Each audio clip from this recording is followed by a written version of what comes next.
Good morning. हम complex analysis पढ़ रहे थे और उसमें क्वेश्चन चल रहे थे हमारे। कल एक क्वेश्चन देखा था, क्वेश्चन नंबर 15, और आज हम उसके आगे का क्वेश्चन देखते हैं।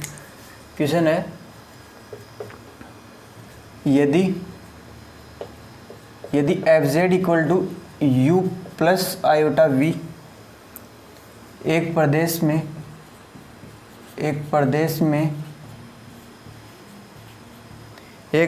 में विश्लेषिक फलन है, विश्लेषिक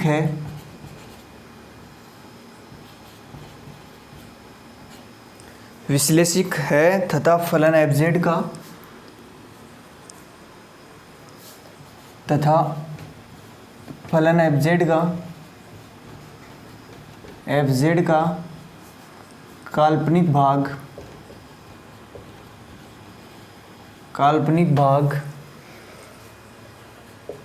काल्पनिक भाग अचर है तो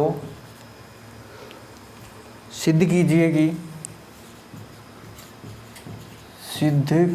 कि एफ जेड भी अचर है। बोल रहे हैं कि F Z equal to you plus iota we एक प्रदेश में विश्लेषिक फलन है तथा फलन एफ जेड का काल्पनिक भाग अचर है, तो सिद्ध कीजिए कि एफ जेड भी अचर है। इसका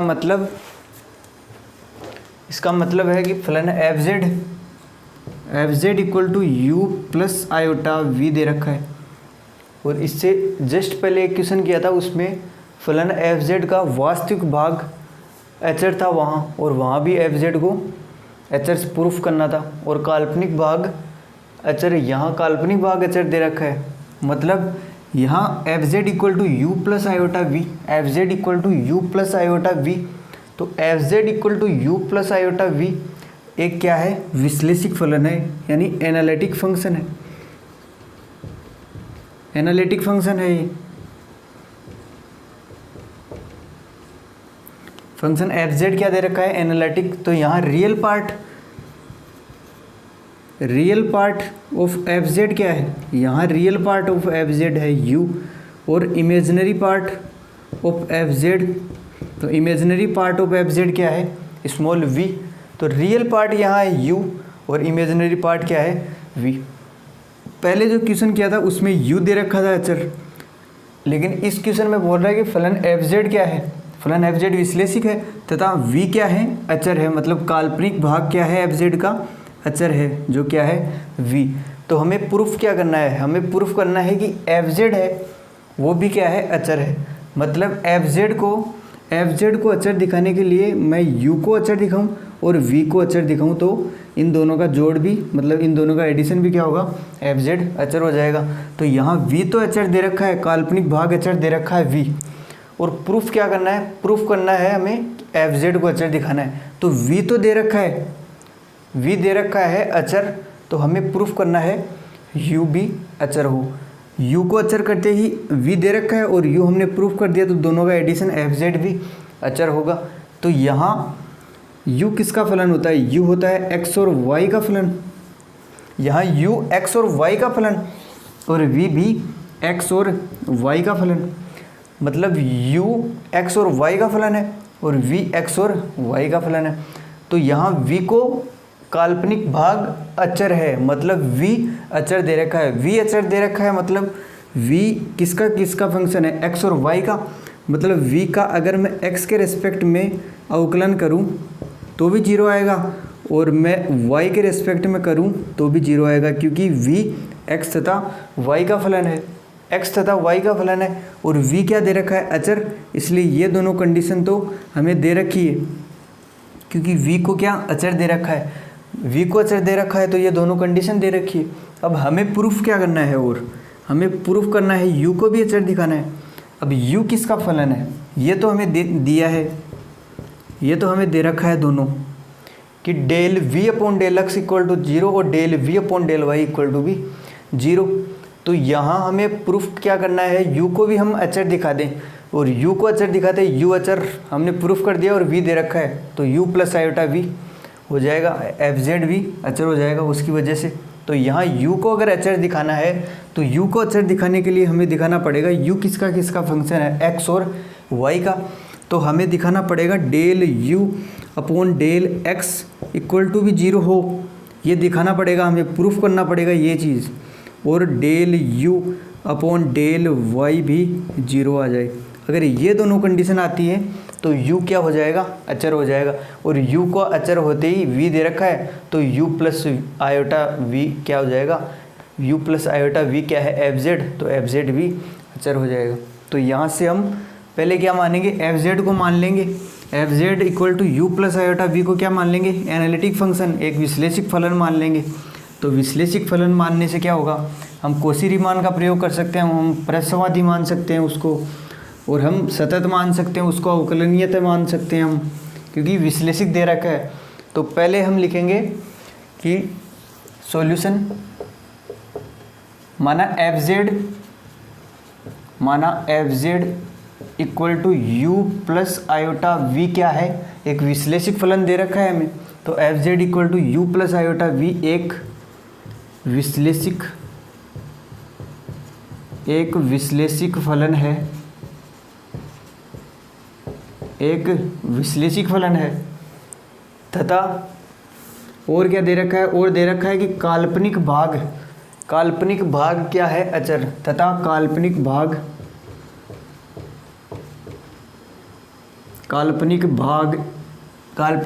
क्या है, यहाँ जो आयोटा के साथ होता है वो क्या होता है, काल्पनिक भाग। तो आयोटा के साथ क्या है, आयोटा के साथ है v, तो यहाँ काल्पनिक भाग v अचर है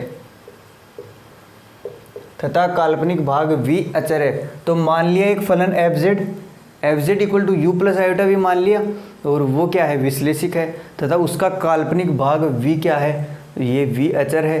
तो हम u को भी अचर दिखाएंगे, तो u को भी अचर दिखाते ही एफ जेड स्वतः ही अचर हो जाएगा। तो यहाँ से फिर आगे प्रूफ क्या करना है, हमें प्रूफ करना है, सिद्ध करना है कि एफ जेड क्या है, एफ जेड अचर है। एफ जेड अचर होने का मतलब u को और दिखाना पड़ेगा, मतलब हमें दिया हुआ क्या है, दिया हुआ है v अचर है, क्योंकि v क्या मान लिया, काल्पनिक भाग मान लिया v, तो v क्या है, अचर। v किसका फंक्शन होता है, x और y का। तो यहाँ से हम लिख सकते हैं del v upon del x equal to 0 हो जाएगा, क्योंकि काल्पनिक भाग v अचर दे रखा है। अगर अचर दे रखा है मतलब अचर का अवकलन करते हैं तो वो क्या आता है, 0। तो यहाँ से v किसका फंक्शन, x का भी, तो x के रिस्पेक्ट में करेंगे तो भी 0, और del v upon del y equal to भी 0 आएगा। ये क्यों आएगा, क्योंकि x का भी फलन है v और v y का भी फलन होता है, तो इसलिए दोनों का अवकलन क्या आ जाएगा, 0 आ जाएगा।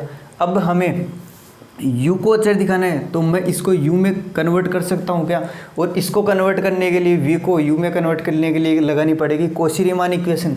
और कॉची रीमान इक्वेशन कब लगती है, कि जब फलन एफ जेड क्या हो, विश्लेषिक हो, एनालिटिक फंक्शन हो। तो फलन एफ जेड क्या विश्लेषिक फलन है, हाँ एफ जेड क्या है, एक विश्लेषिक फलन।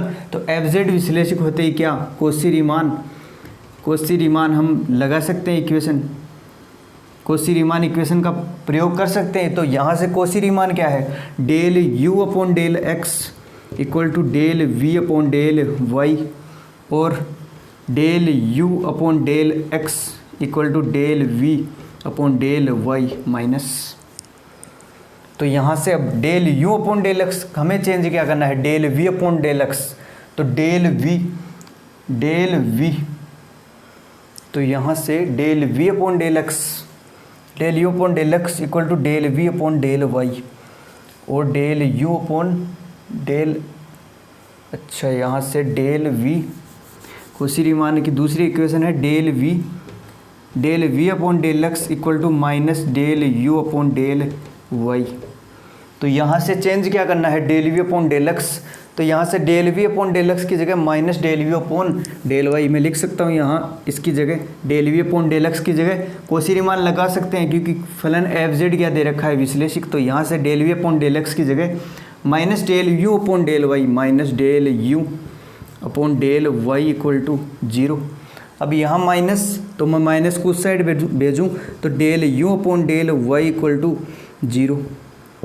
इसका मतलब है यू में एक वाई नहीं है, क्योंकि अगर u में y होता तो उसका अवकलन 0 नहीं होता। तो यहाँ u y से स्वतंत्र है। अब क्या दिखाना पड़ेगा, एक चीज़ x के रेस्पेक्ट में और दिखाना पड़ेगा, क्योंकि u का y के रेस्पेक्ट में तो 0 दिखा दिया। तो यहाँ से फिर del v upon del Y equal to 0, del v upon del Y equal to 0, del v upon del Y equal to 0। अब यहाँ से भी कोशी रीमान लगा सकते हैं, क्योंकि एफ क्या दे रखा है, एनालिटिक फंक्शन, विश्लेषिक फलन, और विश्लेषिक फलन हो तो हम कोशी रीमान का प्रयोग कर सकते हैं। तो यहाँ से del v upon del y की जगह del u upon del x, तो del u upon del x equal to 0, del u upon del x equal to 0। और हमें दिखाना क्या था, हमें दिखाना था कि u किसका फलन है, u फलन किसका होता है, x और y का। तो अगर इसको एच दिखाना है तो इसका अवकलन एक बार x के रेस्पेक्ट में 0 दिखाऊँ और एक बार y के रेस्पेक्ट में 0 दिखाऊँ। तो यहाँ से del u upon del x equal to 0 आ गया, और del u upon del y equal to भी क्या आ गया, 0 आ गया। तो मतलब u क्या है, तो फिर लिखेंगे यहाँ से समीकरण, इसको नंबर दे देंगे समीकरण 1 और इसको 2। तो समीकरण 1 व 2 से यहाँ लिखेंगे, समीकरण 1 व 2 से स्पष्ट है कि u एक अचर है, या u रियल पार्ट यानी वास्तविक भाग fz का वास्तविक भाग u क्या है, अचर है। तो यहाँ तो u के अचर होते ही मतलब v तो अचर दे रखा है और u हमने प्रूफ कर दिया कि ये अचर है, तो इन दोनों का एडिशन भी क्या होगा, अचर। तो fz equal to u plus iota v भी अचर होगा। तो यहाँ से